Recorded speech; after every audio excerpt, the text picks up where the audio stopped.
ఓం శ్రీ మహాగణాధిపతయే నమః. సప్తజన్మకృతం పాపం వ్యాధి రూపేణ పీడితే.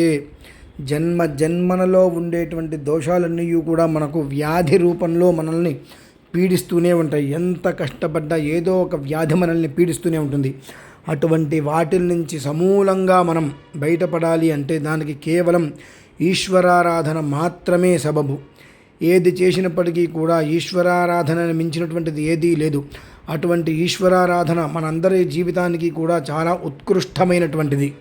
అటువంటి మహాక్రతువుని 72 గంటల సేపు రుద్ర పాశుపతి మహామంత్రములతో భారతీ శంకరపీఠం వారు నిర్వహిస్తున్నారు.